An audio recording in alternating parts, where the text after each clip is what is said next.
My name is Erin Rudiger. I work for Rosecrance. I do primarily drug and alcohol counseling, but we do dual diagnosis, which in the world of mental health and substance use means the combination between knowing that the majority of our clients struggle with mental health issues and substance abuse issues. So if I worked in the field of mental health, primarily, I mean, we treat both issues. So if I worked in the field of mental health, I would treat mental health first and substance abuse as a secondary issue.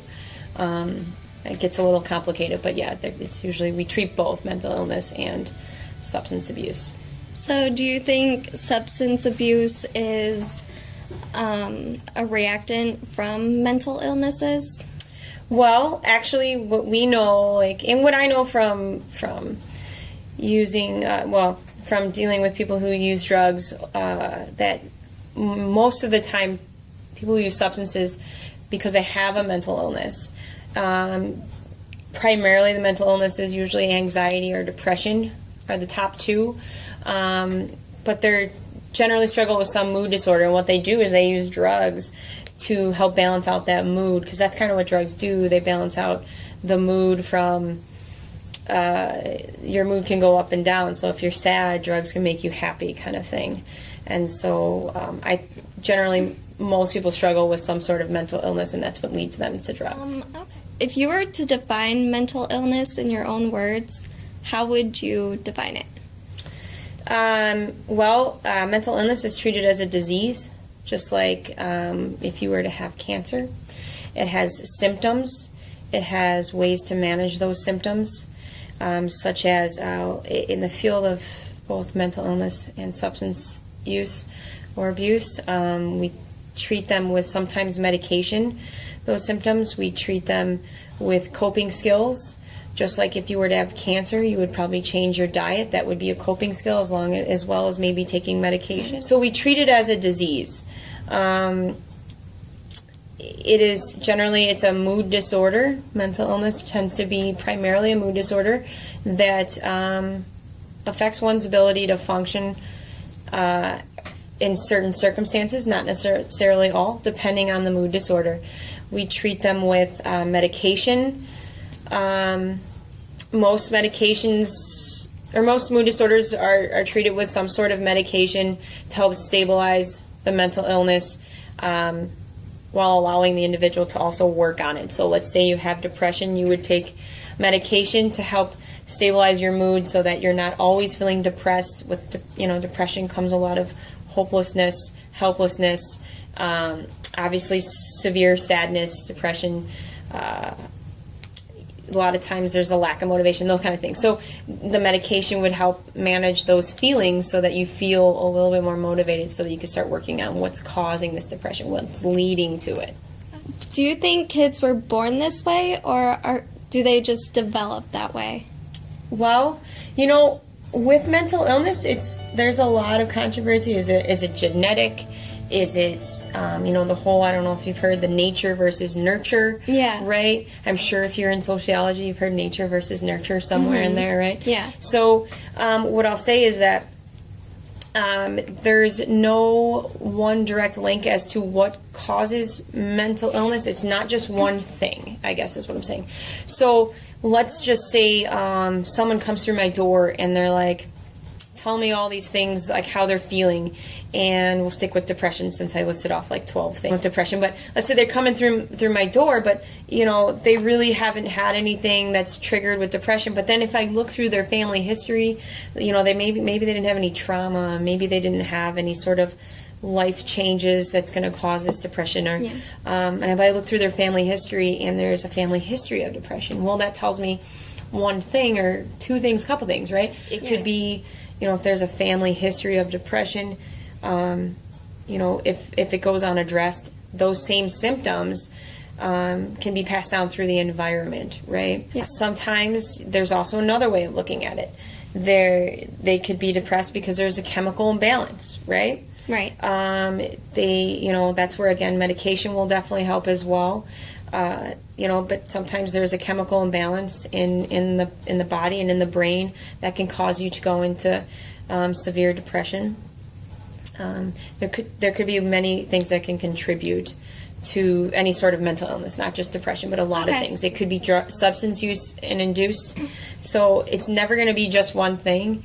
And it's funny if you ever went to a graduate school class, like the famous thing in psychology or in sociology is, well, it depends. Like the saying, it depends, right? Well, it's the same thing with mental health. There isn't something that says like, well, your mom had anxiety, therefore you will have anxiety. That's not necessarily true. If someone suffers from anxiety, does all the things to correct like that mental illness with themselves, their child may not have anxiety, but they are what we would call predisposed to mental illness, meaning like if some of those symptoms carry over, that child would be like predisposed to anxiety or depression.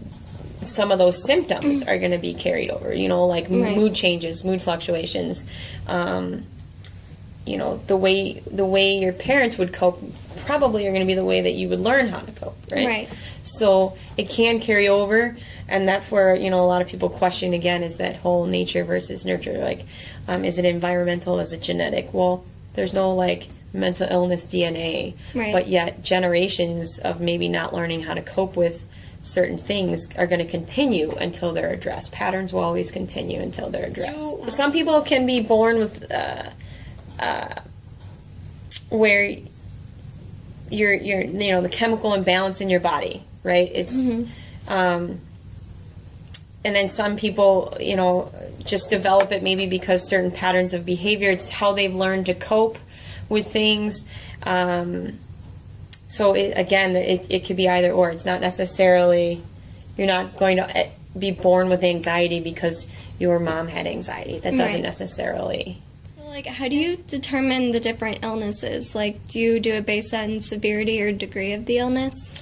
Well, in the mental health world, and they've just changed this book over, there is a book that helps us as counselors and clinicians. Now, I know if someone walks through my door and they tell me, like, I have a lot of obsessive thoughts, a lot of obsessive thinking, I have, like, a developed routine, like I have to touch a doorknob 3 times before I leave the room, in my head, red flags are going off, like, okay, OCD, right? I'm thinking, does this person have OCD possibly, or something along those lines? But they give us this book.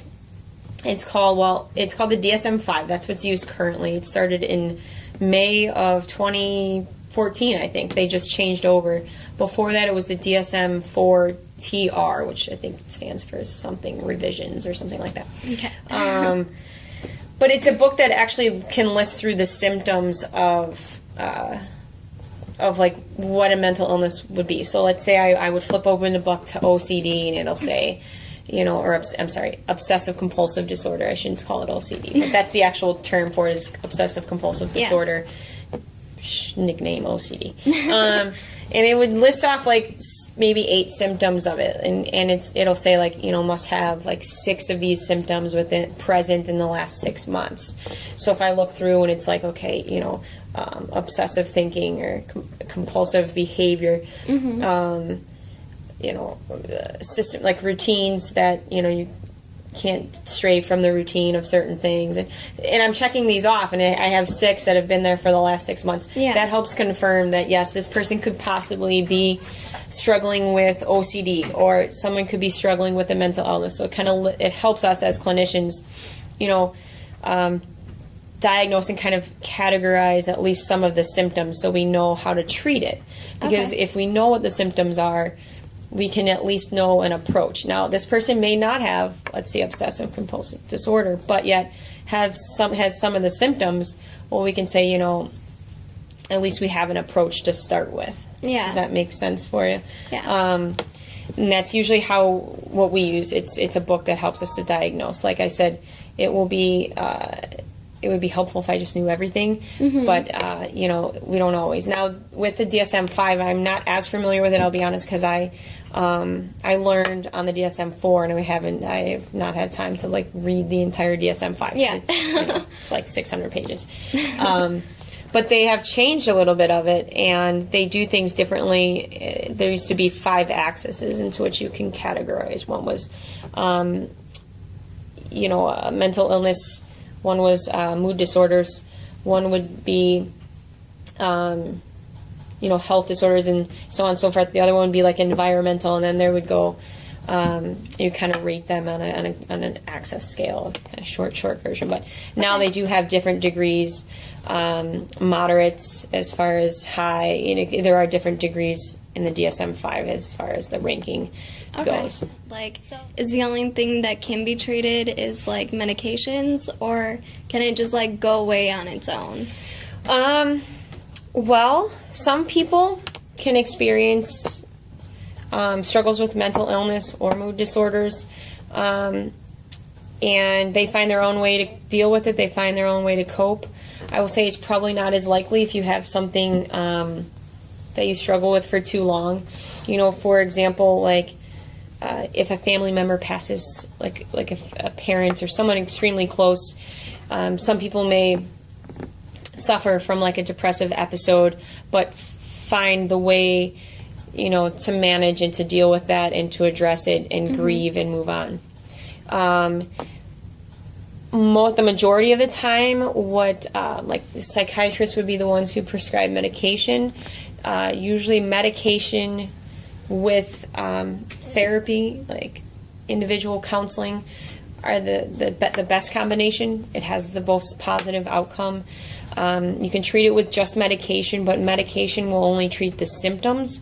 They won't necessarily treat the root cause. Yeah. So that's why we use the therapy to help challenge people's thoughts, the way they think. So the therapy, you know, once the symptoms, like I was explaining earlier, once someone's kind of stable, their mood is level, they're not completely depressed all the time. So the medication is just used to kind of like balance those chemical imbalances? Yeah, basically. So the medication is used to raise their mood and make it stable, so that they're not like off the wall. So they're not extremely happy one day, which would be kind of manic, and then extremely depressed the next day. It keeps them kind of level, almost an even keel, and then that's where the therapy would come in and start challenging those thoughts. You know, we would ask, like, you know, tell me why your life is so hopeless. And if they said, well, I don't know, then it's like, you know, we would ask, like, well, you know, what's makes you so sad? And they keep saying, I don't know. And then we may say, like, you know, it doesn't sound to me like there's a lot you're struggling with. Yeah. Is this something that you've noticed? Or we would kind of spin it around and kind of point out to them some of the, like, discrepancies in their thinking, because, you know, sometimes we get stuck in our own thought patterns that it's hard to get out unless someone from the outside is looking in, and that's kind of what a therapist does.